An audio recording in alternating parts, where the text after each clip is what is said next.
Grabar. Bien, entonces nos quedan pocas semanas por delante. Estamos aquí el lunes 3, una semana, 2 semanas, 3 semanas y se nos iría el semestre, ¿ya?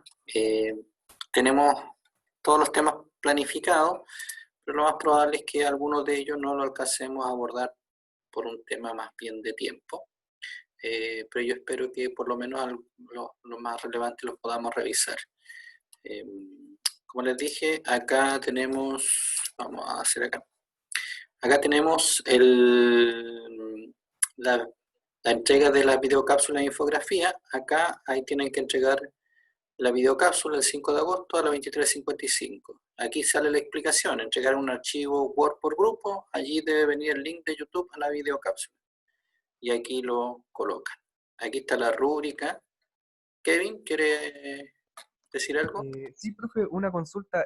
Por ejemplo, el tema de la videocápsula o la infografía, como es grupo, ¿lo tienen que entregar una persona más del grupo o todos tienen que mandarlo? No solamente una persona. Entonces yo Ah, ya, entiendo perfecto. que si me envió un Word con el link, por ejemplo, corresponde al grupo. De todas maneras, en el Word coloquen los nombres de las personas del grupo para tenerlo en consideración y no estar buscando quiénes corresponden a ese grupo en particular, sino que colocan todos los que participan.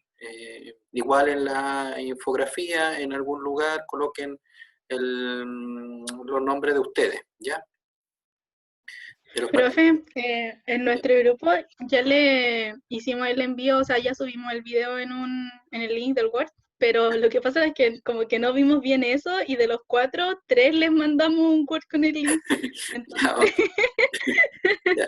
eso La idea es que quería sea decir. uno solo para que no tener, porque obviamente va a ser el mismo video, entonces voy a estar revisando y voy a estar entrando al mismo video constantemente.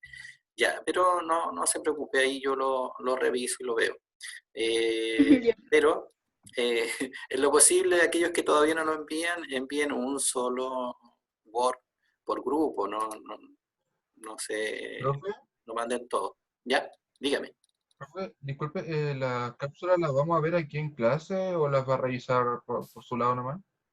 La voy a revisar yo. Lo más probable es que no tengamos mucho tiempo para poder exponerla. Mi idea en un principio era hacerlo así, poder exponer las cápsulas y verla y compartirla y que ustedes pudieran emitir su opinión acerca de las cápsulas. Pero debido al escaso tiempo, principalmente debido al tema de la paralización de actividades, eso nos quitó casi un mes de clase, entonces va a ser difícil que podamos hacer ese trabajo o ese espacio. A lo mejor lo que sí podríamos hacer es revisar la infografía y verla. Y lo otro que yo voy a hacer es que como voy a tener los links de los videos de YouTube, lo voy a dejar en la plataforma.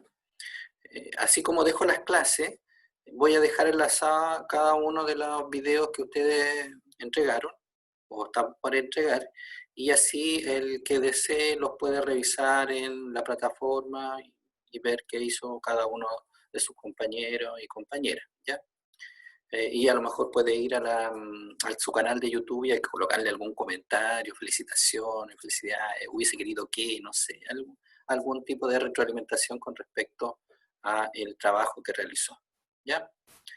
Eso voy a hacer. Igual la infografía la voy a subir cuando ustedes me la entreguen a una carpeta en la plataforma para que ustedes tengan acceso todos a la información. Eh, si es posible, vamos a usar algunos de los videos y tal vez colocarlo en un canal único y colocarlo todos juntos, que sería una interesante cosa que estuvieran todos juntos y que los pudiéramos, que la gente lo pudiera revisar y lo pudiéramos compartir con aquellos que necesitan de información en estos tiempos en los cuales la información es muy valiosa y el conocimiento es muy valioso, principalmente en estos tiempos de pandemia, ¿ya? Igual con la infografía, si es posible, vamos a tratar de compartirla en algunas plataformas. Eso. Aquí está la rúbrica de la videocápsula. La rúbrica, revisen siempre las rúbricas, por favor, revisen las rúbricas para saber cómo a cuáles son los criterios para la confección de la rúbrica o qué se va a tomar en consideración para la evaluación, ¿ya? Eso. ¿Responde a su pregunta, estimado? Por ahí yo supongo que Sí, profe, muchas claro, gracias. claro. Bien, por otro lado, consignar y darles a conocer que las notas de los mapas conceptuales ya están. Creo que hay algunas personas que me deben algunos mapas conceptuales, aún los espero, solo hasta esta semana, y si no, tendré que ir rellenando con la nota respectiva. Y aquellos que no tienen la nota en la plataforma, es que les falta algunos de los videos, de los mapas conceptuales que ya se entregaron, que son 2, ¿ya? Así que ojo con eso, revisen, y aquellos que no lo han enviado tienen su última posibilidad de enviarlos durante esta semana, ¿ya? Y ahí ya no hay más posibilidades para aquellos que no lo entreguen. Y se pondrá la nota que está, puesto que ya estamos a final del semestre y hay que ir consignando las calificaciones. Bien, ¿preguntas hasta aquí? ¿Preguntas, dudas? ¿No? ¿Estamos ok? Ya, aquí está, revisen y aquí vamos a ver, bueno, aquí yo supongo que veamos si hay algunos que ya entregaron. Aquí está, supongo, el grupo de su compañera que ya subió el Word, ¿ya? Así que lo vamos a revisar en estos días y vamos a ir colocando las notas que corresponden y ya ir concluyendo, porque nos quedan solo 3 semanas de clase y sería todo, ¿ya? Así que ojo con eso. Nos queda poco tiempo. Bien, déjenme dejar de compartir. Ahí voy a, ya, ahí estamos.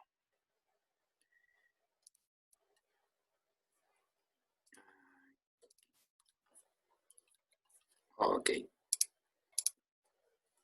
Ahora sí, les voy a compartir la pantalla. Y nos queda revisar algunos temas de la unidad 2 y dentro de esos temas están lo que se denominan las teorías del apego, principalmente la teoría del apego. ¿Por qué la teoría del apego? Porque en los últimos años, en las últimas décadas, con respecto a la afectividad, con respecto al desarrollo emocional de los niños, niñas y también de los adultos, ojo con eso, cuando pensamos en el apego, cuando pensamos en estas teorías asociadas al vínculo que se establece entre los adultos o los cuidadores y los niños y niñas, estamos hablando de algo que tiene impacto no solamente en la infancia, sino que tiene impacto también hacia la adultez, ¿ya? Y eso es muy importante tenerlo claro, puesto que nos vamos a encontrar con que, por ejemplo, un apego de tipo, llámese ambivalente o un apego fóbico, que le llaman también, tiene una forma de relacionarse con el mundo y con las personas que es bien característico. Y probablemente ustedes, ahora que empecemos a revisarlo, se van a dar cuenta que quizá alguno de ustedes tiene un vínculo o un apego de este tipo. A ver, ¿qué es el apego? ¿Qué es esto que aparece en la teoría de Bowlby? Es el vínculo que se establece entre el niño o la niña y varias personas, una o varias personas del sistema familiar, ¿ya? Puede ser del sistema familiar, pero también puede no serlo, puede ser un cuidador, ¿eh? Ojo que también depende cómo consignemos o cómo pensemos lo que es la familia. Si la familia se supone que es un grupo de personas que comparten un mismo techo y que tienen relaciones de tipo económica, afectiva, aún no siendo, teniendo algún lazo sanguíneo, la consideramos familia, probablemente vamos a estar hablando de la familia en distintos contextos, ¿ya? Pero en este caso, aquellas personas que tienen un rol de cuidadores, principalmente. ¿Qué pasa con estos vínculos que se establecen en la infancia entre el niño y esos cuidadores. Estos vínculos tienen un impacto muy fuerte en ciertas ideas, ciertos modelos mentales, ciertas representaciones acerca de las relaciones que establecemos con otros, con los amigos, con la familia, con las personas queridas, parejas, etcétera, etcétera. Tenemos un modelo mental de cómo se dan. Y ese modelo mental está asociado a estos vínculos primeros. Por ejemplo, si pensamos que las personas siempre me van a dejar o siempre voy a estar solo y yo tengo que valérmelas por mí mismo o por mí misma y que en realidad nadie excepto yo voy a poder salvarme, entre comillas, o voy a poder salir adelante solo con mi propio apoyo, eso tiene que ver con los vínculos que establecí en la primera infancia, en estos primeros años de relación con otros. Y hay muchas personas que probablemente piensen así, ¿no es cierto? Yo me salvo solo, yo soy solo, la verdad es que el mundo es un mundo peligroso, es un mundo salvaje, en el cual yo tengo que sobrevivir y tengo que, de alguna manera, valérmela por mí mismo. Profe, ¿y eso está mal en cierto punto? Así como un problema que te puede generar más adelante.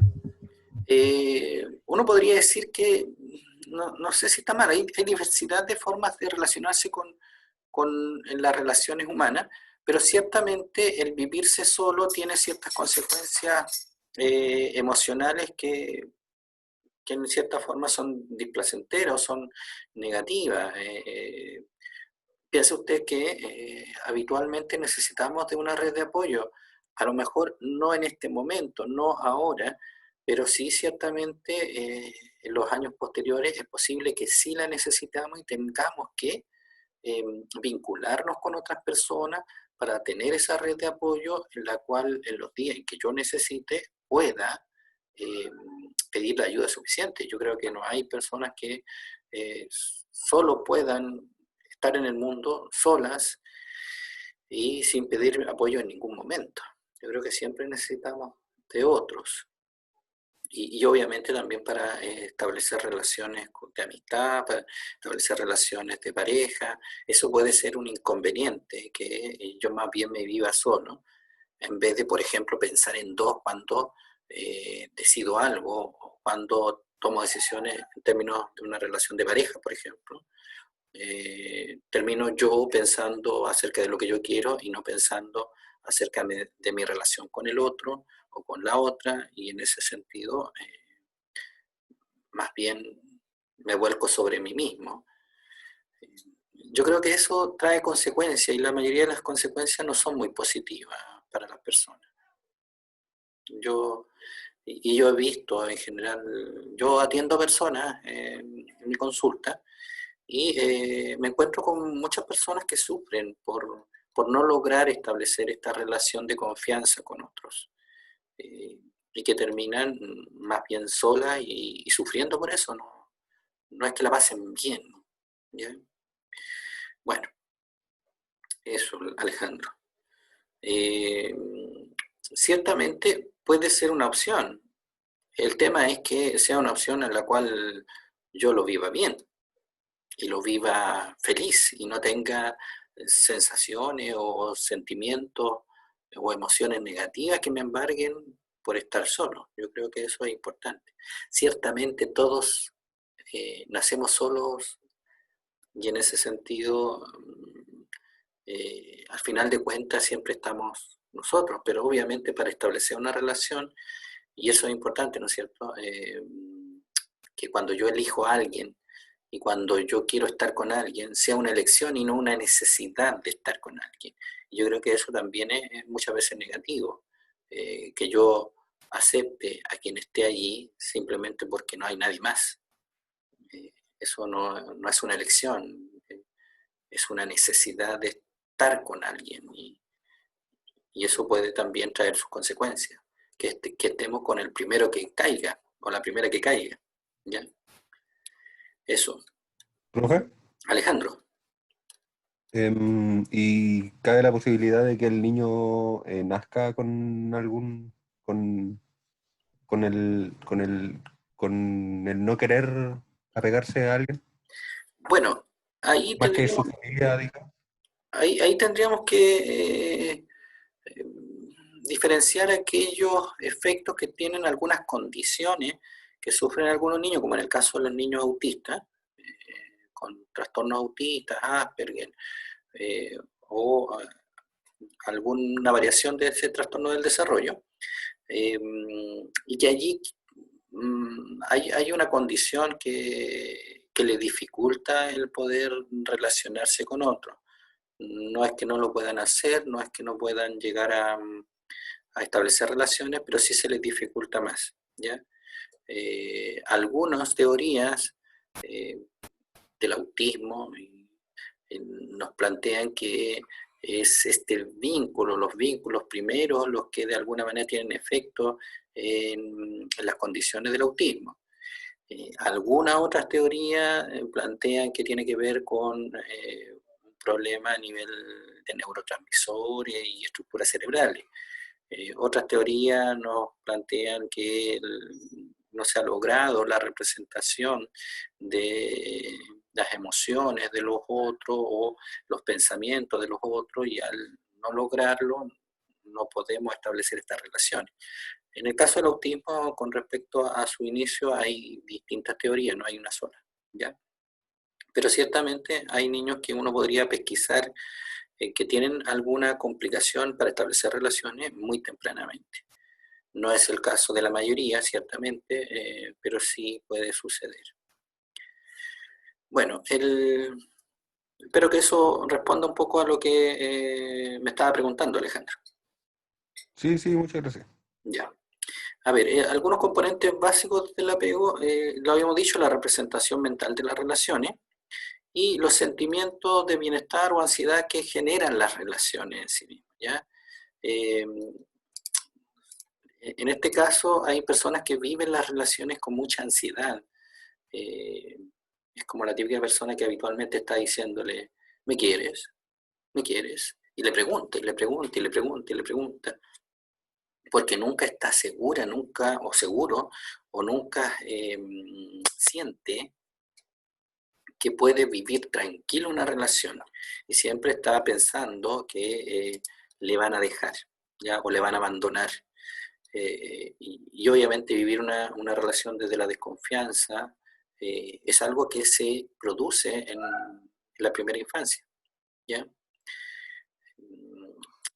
¿Cuáles son las funciones del apego o de este vínculo, esta relación con los otros?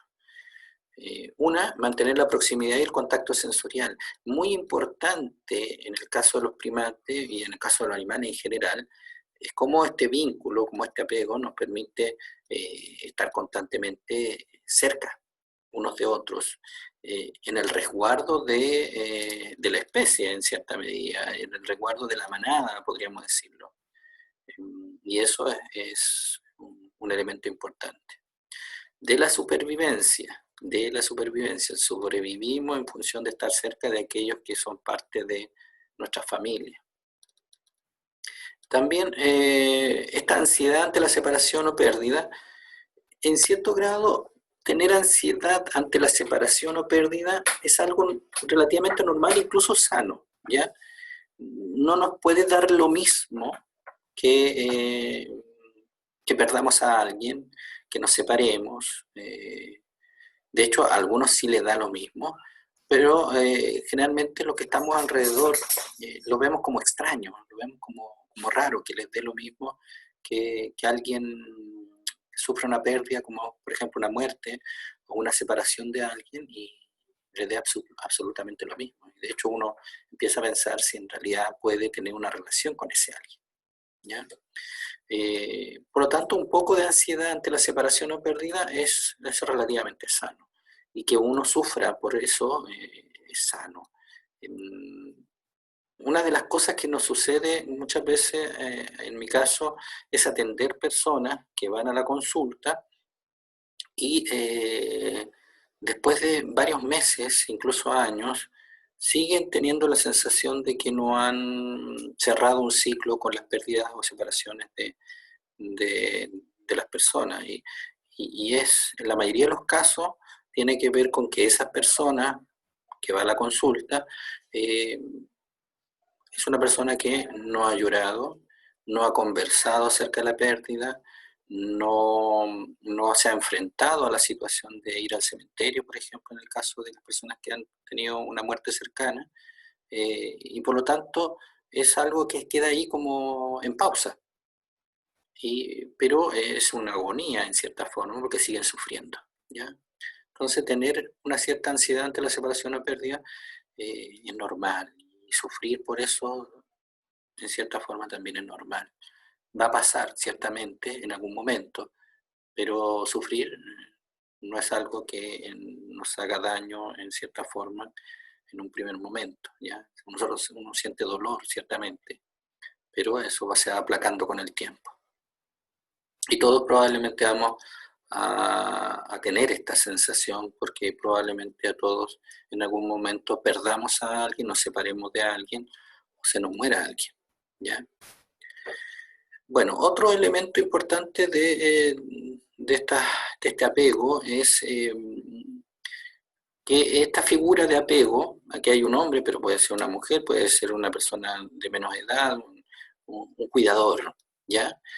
Nos sirve como base segura para la exploración. Es como cuando el niño comienza a caminar y llega a un punto y se devuelve donde nosotros los adultos o el cuidador, y va de nuevo y vuelve, porque sabe que puede regresar y se siente seguro allí, pero eso le permite también explorar y volver y saber que vamos a estar allí, vamos a estar cuidando, lo vamos a estar mirando, siempre puede volver, ¿ya? Y eso en la exploración tanto del mundo físico como social nos tienen como un ancla, como un árbol en el cual se pueden proteger.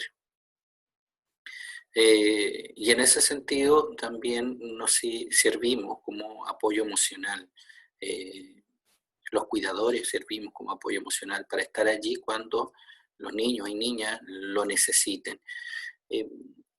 Ahí, ojo que las figuras significativas muchas veces son los padres, madres, abuelos, abuelas, pero también son los docentes, ¿eh? Ojo con eso. También son aquellos los profesores, profesoras que tienen la enseñanza básica principalmente, son muy significativos, muy relevantes a la hora de configurar esta especie de relación con los adultos y con las demás personas. Y pueden ayudar a mejorar esta relación de apego que tienen los niños y niñas en forma muy significativa, ¿ya?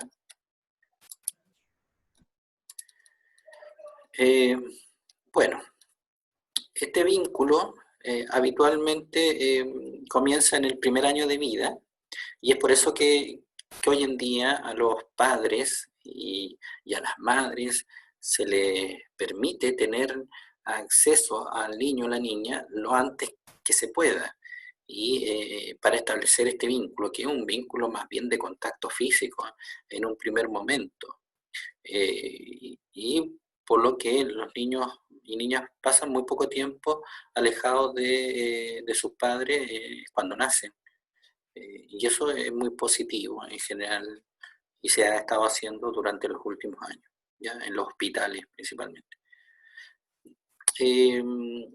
Este primer año comienza el surgimiento de las emociones básicas de los niños, la rabia, la alegría, la sorpresa, el temor, y que son emociones que luego se van regulando, se van modulando, pero también se van diversificando, empiezan a generar matices en términos de las emociones, y comenzamos a hablar a medida que vamos creciendo, obviamente, y tenemos la capacidad de darle nombre a las cosas o significar las cosas, vamos poniéndole nombres distintos a lo que siento o a mis emociones, y no solamente rabia, alegría, sorpresa y temor, ¿ya?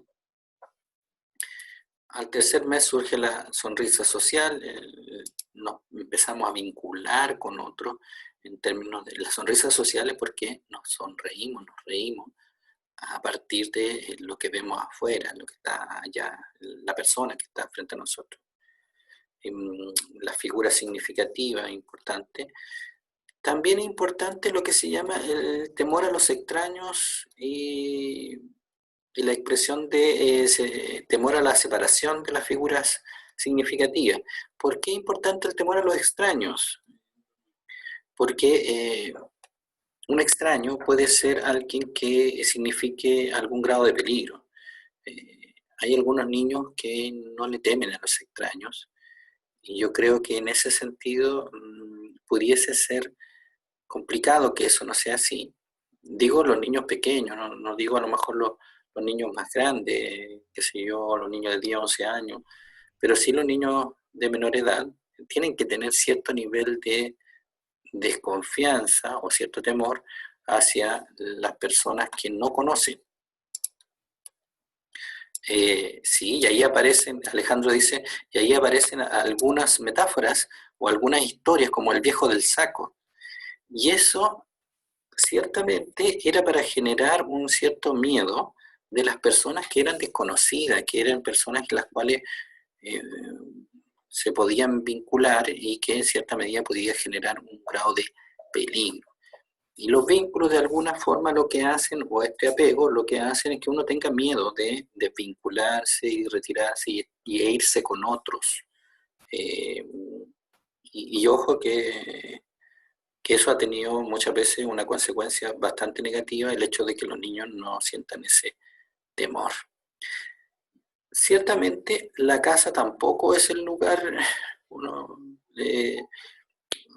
mi esposa trabaja o trabajó en muchos años en algunos programas asociados al Sename, y ciertamente muchas veces la casa y los familiares no necesariamente son el contexto más seguro, y es muchas veces en ese lugar precisamente donde se generan las mayores vulneraciones a los niños. Pero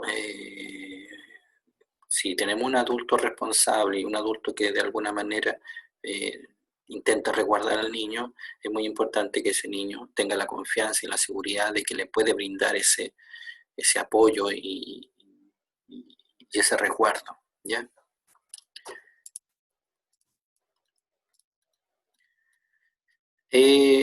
Generalmente los niños a partir del segundo año comienzan a ser más independientes, se empiezan a mover por sí mismos, ¿no es cierto? Empiezan a caminar, a explorar el mundo, y en ese sentido tienen una sensación de mayor autonomía, que es muy importante que la tengamos, más allá de los vínculos, y que los vínculos siempre tienen que conservarse, pero tenemos que tener también la capacidad de sentirnos capaces de enfrentar el mundo de forma autónoma. Hay algunos factores que inciden sobre el vínculo.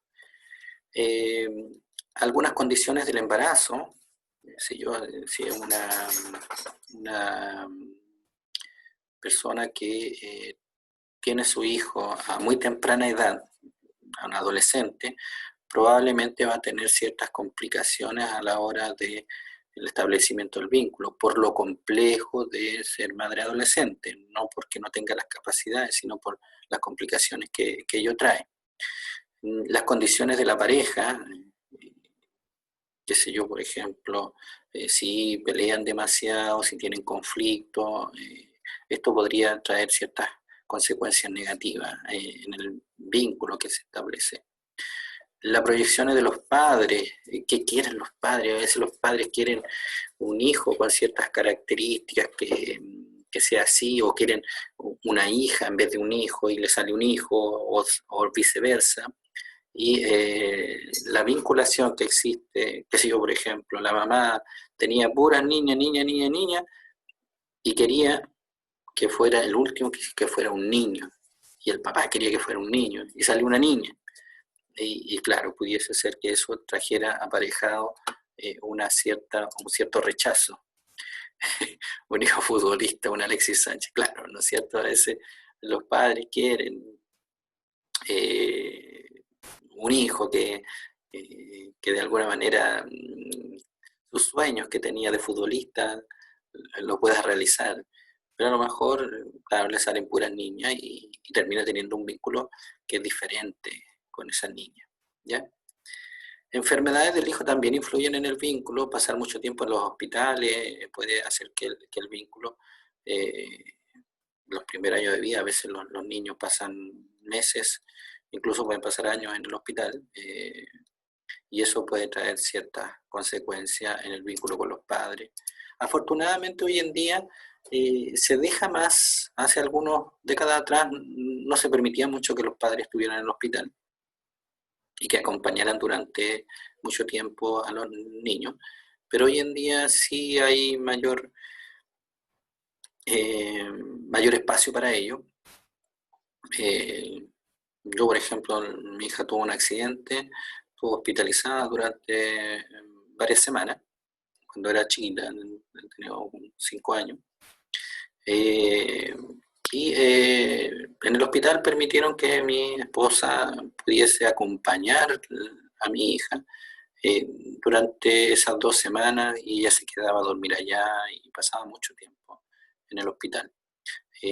Lo que permitió que mi hija no estuviese solo enfrentando esa situación, ¿ya?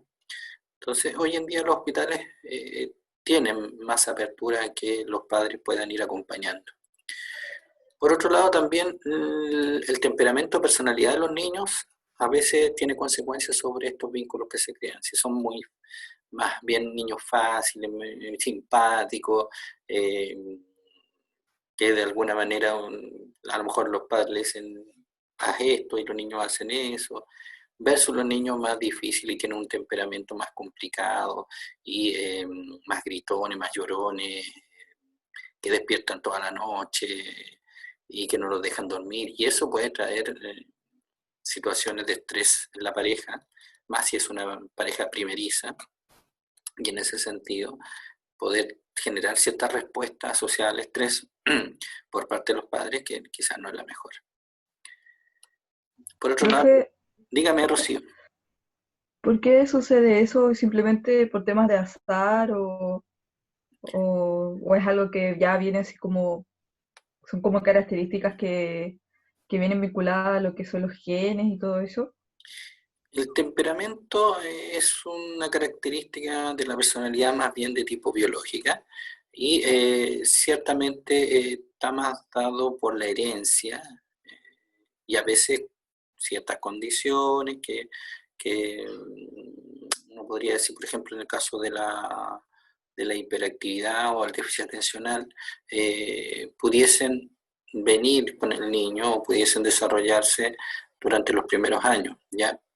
Y que habitualmente está más asociado a lo biológico, a factores genéticos también. Muchos de los niños que tienen hiperactividad o déficit atencional han tenido familiares también con alguna alteración de este tipo, ¿ya? Y también los temperamentos habitualmente están asociados a ciertas características de los padres. Así que uno se podría preguntar, bueno, ¿y por qué me salió el hijo así? Recuerden que no necesariamente tiene que ver con la línea directa de padres a hijos, sino que puede ser de los abuelos a los hijos, ¿ya? Eso es todo herencia. Entonces, no siempre echémosle la culpa a los padres acerca de esos genes, sino que también vienen por parte de los abuelos, y ahí podemos encontrar también algunos datos o algunas características que se vienen repitiendo a lo mejor en varios familiares, ¿ya? Eso. Y ahí obviamente, ahí depende un poco de la personalidad de los cuidadores, la estabilidad emocional que tienen, la autoestima, la capacidad de empatizar con el niño o la niña, cómo van a responder a esta situación de que los niños sean un poco más difíciles, ¿ya? Eso depende mucho de las características de los adultos. y obviamente también de otras situaciones como de contexto, que son las situaciones de estrés. Si los padres están viviendo situaciones económicas desfavorables, o, por ejemplo, en este caso de pandemia, ¿no es cierto?, que algunos han perdido sus empleos, o algunas familias tienen baja en el ingreso, o pasan más tiempo juntos y a lo mejor tienen un niño pequeño que a lo mejor llora y yo estoy sin trabajo y no sé cómo darle a comer. Entonces pudiesen tener una respuesta más negativa ante la demanda de los niños de atención, que sí la tienen, ¿no es cierto? Los niños siempre piden cierto nivel de atención que es para su seguridad o para sus necesidades, no están pidiendo nada del otro mundo, más que los cuiden, ¿ya? Eso. Bueno, aquí hay los estilos vinculares, los propuestos por Bowlby. Hay algunos que posteriores, como Ainsworth, que es una psicóloga, que revisa estos estilos vinculares y coloca algunos nombres un poco diferentes, pero nos vamos a quedar con lo que plantea Bowlby en un primer momento. Dice estilo de apego seguro, apego ansioso ambivalente y el apego evitativo. Aquí, en el vínculo seguro, habitualmente el cuidador, la persona que está a cargo del niño o la niña, tiene ciertas características o tiene ciertas predisposiciones. Una es la disponibilidad, estar disponible para el niño o la niña. Vamos a ver en el otro tipo de vínculo que hay un vínculo donde el padre, la madre, a veces está, a veces no está, a veces responde, a veces no responde, ¿ya? Y eso obviamente trae ciertas consecuencias en el vínculo que se tienen entre ellos, ¿ya? Una disponibilidad. Ser receptivo ante las necesidades de los niños y niñas, poder traducir este llanto que tienen los niños o estas necesidades que tienen y poder dar cuenta de esas necesidades, ¿ya? Y tiene que ver con la sensibilidad también a las necesidades, ¿ya? Y las expresiones de afecto. Tengo una colega que decía que su padre cuando era chica nunca la tomaba en brazos, que eso era habitual a lo mejor hace 20 o 30 años atrás, un poquito más, como 40 años atrás, y eso generaba obviamente una relación con los padres que era bastante distinta a la que podría ser hoy, donde quizás muchos de los padres están mucho más involucrados en el cuidado de los niños y niñas que lo que estaban hace 40 años. Obviamente no en todos los casos ni en todas las situaciones, pero hay un porcentaje mucho mayor, ¿ya? Y obviamente el que puedan brindarle afecto es muy importante y este contacto piel con piel. Por ahí había un estudio que hizo Bronfenbrenner, que es un teórico de sistemas, que estudiaba el nivel de sobrevivencia de los niños que estaban abandonados en los hospitales o que quedaban hospitalizados por mucho tiempo en la primera infancia. Y al resultado que llegó él era que aquellos niños que eran más veces tomados por las enfermeras y que en cierta medida le brindaban un nivel de afecto, sobrevivían más que aquellos a los cuales no se les brindaba afecto o las enfermeras no los tomaban en brazos. Y entonces esa expresión de afecto pareciera ser que tiene una cierta relación con el grado de sobrevivencia de los niños enfermos, ¿ya? Eso es interesante como dato en términos de esta expresión emocional o este grado de afecto hacia los niños.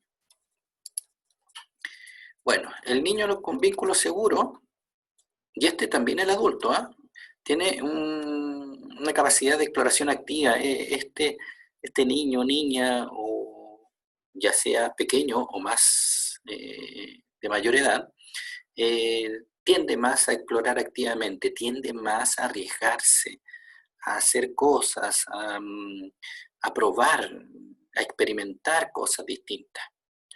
Tiene cierto nivel de ansiedad ante la separación, ojo, sí lo tienen, pero no en demasía, no al grado de inmovilizarle, ¿ya? Pero sí presenta cierto nivel de ansiedad ante la separación.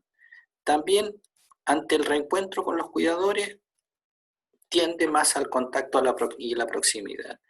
Y eso también los adultos, reencontrarse con alguien querido, genera esta sensación como de alivio, como de que bien, y probablemente muchos de los que estamos ahora y que no tenemos la posibilidad de ir a ver a quizás nuestros abuelos, abuelas, nuestras madres o padres, porque estamos viviendo en otro lado, o algunos amigos, nos va a suceder esto.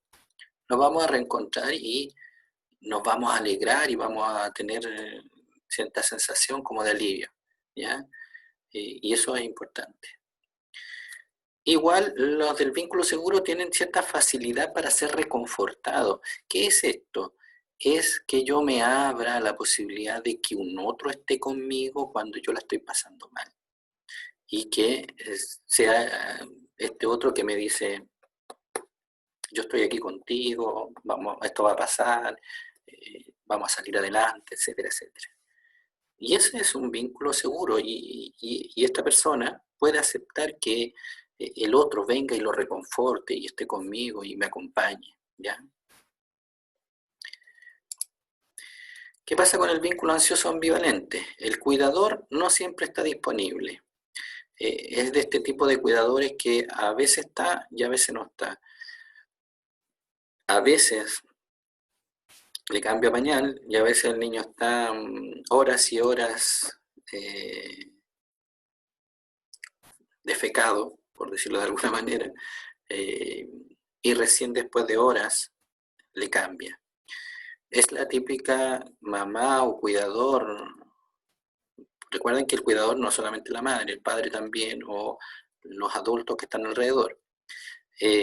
O es la típica mamá que va y se saca la foto con el niño,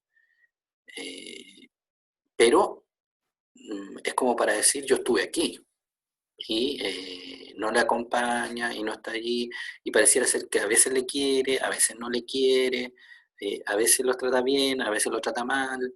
Entonces el niño nunca sabe muy bien si la mamá o el papá o el cuidador le quiere o no le quiere.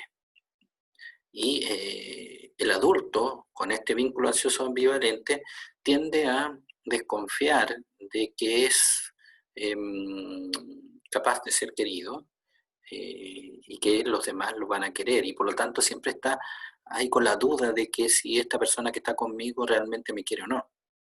Por lo tanto siempre está preguntando y tratando de ver si eso es así o no es así. Y incluso poniendo algunas pruebas a aquellos que están alrededor para ver si me quieren o no me quieren, ¿ya? El cuidador tiende a ser insensible ante las necesidades de los niños y niñas, y esta incoherencia que yo les decía, donde a veces no se sabe si realmente está queriendo o no está queriendo a este niño o niña. El niño de vínculo ansioso ambivalente tiende a explorar muy poco, tiende a arriesgarse poco. Profe, tengo una duda. Dígame, Oscar. ¿Qué pasa con los... o sea, cuáles son las consecuencias de la vida de un niño al cual los papás los castigan golpeándolos? Ya. En este caso, es posible que tengamos un niño que más bien tenga la apreciación de que el mundo es un mundo peligroso, que en el cual tengo que defenderme, o tengo que ocultarme, o tengo que enfrentarlo solo muchas veces, y donde hay un otro en el cual no puedo confiar, que me va a resguardar, y en ese sentido me tengo que proteger. En la vida adulta habitualmente son personas que están más alejadas de las relaciones. Es el último de los tipos de vínculos, el vínculo evitativo, un poco así, y tienden a tener cierta distancia emocional, y lo que no en todos los casos, ojo que estas son generalizaciones, no es que en todos los casos se dé así, y son personas que les cuesta, por ejemplo, que los toquen e intentan evitar el contacto físico.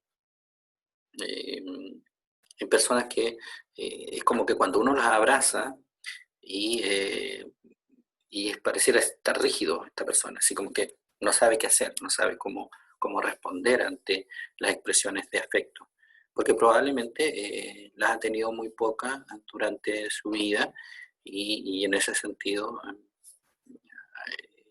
la vida adulta se vuelve una representación de aquellos vínculos infantiles, aparecen y se expresan en la vida adulta. Pero ojo, estos vínculos que estamos describiendo acá pueden transformarse, pueden cambiar en la medida que yo tengo alguien con quien me vinculo, un amigo, una amiga, una pareja, ya hacia la vida adulta o ya hacia la infancia un poquito más desarrollada, 11, 12 años, en la cual yo tengo un vínculo con alguien que puede ser altamente significativo, que puede ser distinto a los que me cuidaron en la infancia. Y eso puede alterar la forma de relacionarnos con las personas y quizás volver a confiar en que es posible tener una relación, en que yo puedo expresar afecto, en que puedo confiar en que el otro va a estar ahí, siempre y cuando haya este vínculo con otra persona que pueda de alguna manera alterar aquel vínculo temprano que tuve, ¿ya? Y eso es muy importante y es por eso que yo digo y les hablo acerca del rol de los docentes, porque para muchos niños los docentes se convierten en ese vínculo significativo que pudiese ayudar a mejorar esta forma de relacionarme con las demás personas o esta representación o este modelo de relación que he ido generando a lo largo de los primeros años de vida, ¿ya? Eso, Oscar. Sigamos revisando. Ya, Oscar. Sigamos revisando esto para ir concluyendo. Los de vínculo ansioso ambivalente tienen una intensa ansiedad ante las separaciones, como de esta típica persona. Pero ¿para qué te vas a ir? No me dejes sola. Voy a estar aquí, voy a estar sufriendo. No salgas, por favor. Quédate conmigo. Tóxico. Pero no sé si tóxico, pero si esa persona que en realidad siente que puede ocurrir algo malo o puede irse la persona, y por lo tanto siente mucho temor a que el otro le deje y se vaya y esté lejos, ¿ya? Y en ese sentido busca como la proximidad del otro, unido a esta sensación como de rabia, porque el otro no se quiere quedar o no quiere estar más tiempo con él o con ella, y en ese sentido trata de oponerse a esa situación donde el otro se retira o se tiene que ir, y en ese sentido lo vive así. O sea, hay personas que de repente amenazan con hasta matarse si las dejan. Pues. Sí. Yo creo que hay una línea que se debe cruzar entre la locura y la normalidad. Sí, es que eso puede suceder y de hecho les pasa que a este vínculo ansioso ambivalente que viven el mundo y las relaciones como de pérdidas constantes, la sensación de que van a estar perdiendo a las personas en forma constante y pueden deprimirse mucho si lo viven así y habitualmente han tenido experiencias que corroboran aquello, ¿ya? Y si han perdido gente, si de alguna manera se han separado o le han sido infieles, lo más probable es que vivan el mundo, las relaciones con mucho temor y con mucha ansiedad, ¿ya? Habitualmente son personas que son difíciles de consolar, es como que están en la tristeza, en la depresión o en la ansiedad en forma constante y cuesta que salgan de allí. Así como dice Alejandro, claro, puede llegar a tener alguna complicación en términos de intento de suicidio o cosas por el estilo. Pero recuerda que todo este es un proceso que va desde la infancia hasta la adultez y por lo tanto nosotros siempre podemos ir aportando nuestro granito de arena para que eso no sea así, ¿ya? El vínculo evitativo. El cuidador es un irresponsable, no lo cuida, es impaciente, está habitualmente en cólera con los niños, tiende al rechazo de los niños y niñas, los cuida porque son sus hijos muchas veces, pero muchas veces puede verlos como una carga, incluso como algo que les pasó y que no quería que les pasaran, y si tú no estuvieras yo podría haber sido más feliz, y le dice habitualmente a sus hijos cosas por el estilo, ese es el mensaje. Y aversión al contacto, estas cosas que estrechan, vincular, donde yo te toco, te hago cariño, en este caso el cuidador lo hace muy poco, muy poco, o casi nada, ¿ya? Más bien rehúye el tener contacto físico con los hijos o hijas. ¿Qué pasa con este vínculo evitativo? Bueno, este vínculo, que es el vínculo evitativo o el cuidador de vínculo evitativo, puede ser un golpeador de tomo y lomo, ¿ya? Porque tiene muy poca paciencia y puede golpear fácilmente como modo de corregir, entre comillas, a los niños y niñas. ¿Ya? En el caso de los niños y niñas de vínculo evitativo, escasa ansiedad ante la separación, tienen una idea del mundo como yo les decía, que están solos, y por lo tanto tienen que cuidarse solos y tienen que hacer sus cosas solos. Y de hecho, el cuidador muchas veces obliga a que estos niños se cuiden solos.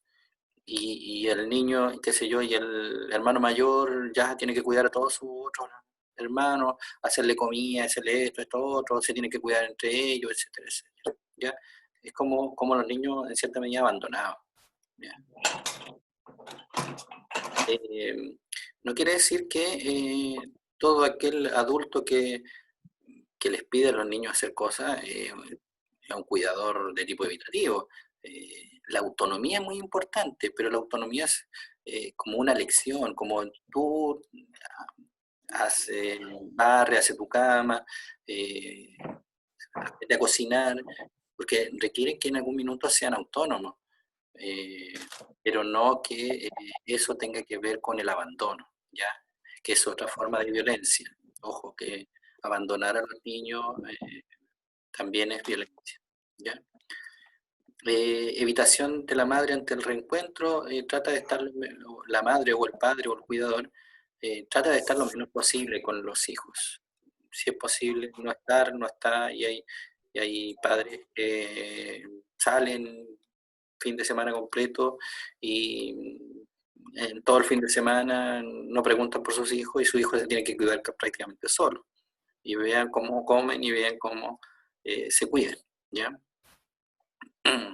Entonces, este vínculo es un vínculo que habitualmente le cuesta mucho formar relaciones, porque no creen en que es posible que alguien vaya a estar y vaya a cuidarlo y vaya, desconfían muy fuertemente de las relaciones con un otro. Kevin, levantó la mano. Pero fue una consulta, este vendría siendo, por ejemplo, el caso de cuando los papás dejan su hijo con la abuela, cosas así, ¿o no? Exactamente, ahí hay un tipo de abandono. Si la abuela cumple una buena función y genera un vínculo apropiado con los niños y niñas, pudiese ser que este vínculo evitativo no se dé, porque pasa a la abuela o el abuelo a reemplazar al cuidador, ¿ya? Y eso permite que quizá este niño o niña tenga una visión de las relaciones mucho más sana. Pero si no es así, y más bien los tratan mal también el abuelo, la abuela, claro, puede terminar teniendo un vínculo evitativo igual, ¿ya? Bueno, esto principalmente, ¿por qué les explico esto de los afectos? Porque probablemente muchos niños durante la etapa escolar se van a comportar afectivamente o de una cierta forma porque han generado una representación de las relaciones posiblemente basado en este tipo de vínculos. Y van a haber algunos que ciertamente van a ser muy temerosos, no van a querer establecer relaciones, van a tratar de evitarlo. Por ejemplo, en el caso del vínculo ansioso y ambivalente, es el que habitualmente piensa que lo van a rechazar y por lo tanto tiende a participar poco y va a decir, no, es que a mí nadie me va a valorar, si va a tener una relación de pareja o le gusta a alguien, no se va a atrever, porque principalmente le puede suceder que lo rechacen y prefiere no arriesgarse a que lo rechacen para no sentir el dolor que eso significa, ¿ya? Entonces prefiere muchas veces no hacerlo y cuando lo hace y logra encontrar a alguien, es alguien que continuamente está dudando si esa persona lo quiere o no lo quiere, ¿ya? Y eso también vale para las relaciones de amistad dentro de la escuela, las relaciones con los adultos, y por lo tanto estos vínculos van a estar presentes en la relación entre los niños y niñas y con los adultos que son los docentes, ustedes, en forma regular. Y quizás allí hay que ir generando espacios de confianza que permitan que los niños se sientan que son apreciados, queridos, y que tengan una buena autoestima y una buena sensación de que pueden establecer relaciones afectivas, sanas, en el ámbito del colegio, aunque a veces eso es muy complejo y muy difícil, ¿ya? Pero hay que tratar de facilitarlo. Eso. Bien, con eso hemos terminado con la revisión de la dimensión afectiva. Probablemente hay mucho más que decir con respecto a el desarrollo de los afectos, pero me pareció interesante revisar esta teoría del apego, puesto que tiene implicancia fuerte hacia la vida adulta, ¿ya? Bien, preguntas, aclaraciones, dudas, son las 12:30 prácticamente y ya nos pasamos unos 15 minutos, pero me parecía apropiado que termináramos de revisar. ¿Alguna pregunta, aclaración? Profe, entonces todo depende, ¿cómo se llama? Las conexiones que uno realiza en la niñez, que depende de cómo vamos a ser nosotros como adultos. Sí, eso es lo que postula en cierta medida Bowlby, ¿eh? Este tipo de relaciones que establecemos en los primeros años van a tener fuerte impacto en cómo somos en términos de las relaciones que establecemos con nosotros. Pero ojo, hay otros autores como Ainsworth que plantean que ese tipo de vínculo puede ser alterado dependiendo de las relaciones posteriores que vamos teniendo, ¿ya? Entonces, si tenemos un buen amigo, una buena amiga, si tenemos otro familiar que se preocupa por nosotros, que es cariñoso, o un docente que cumplió un rol a la hora de vincularse conmigo, es posible que ese tipo de visión de las relaciones vaya alterándose. ¿Profe? Se puede ir modificando, mejorando. Modificando, derechamente. Modificando. Sí, se puede modificar el estilo vincular.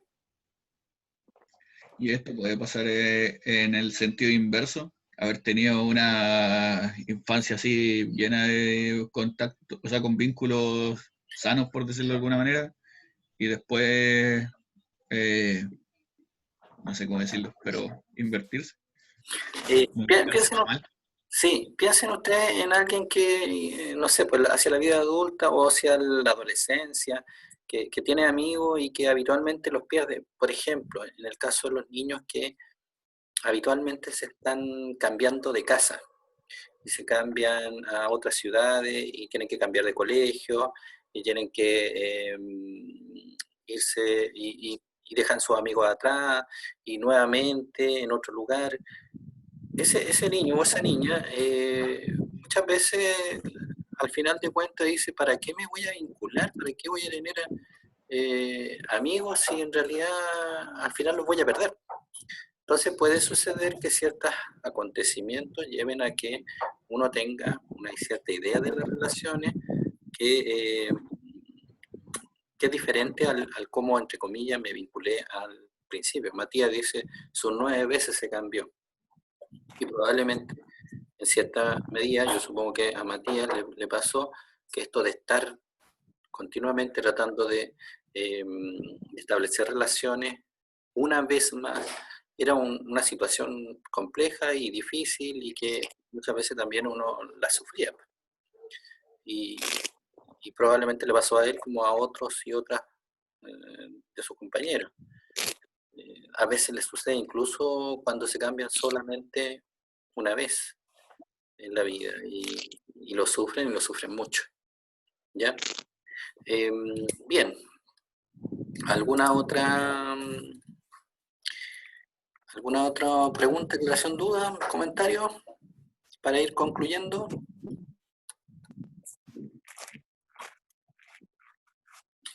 ¿No? Bien, vamos a detener la grabación.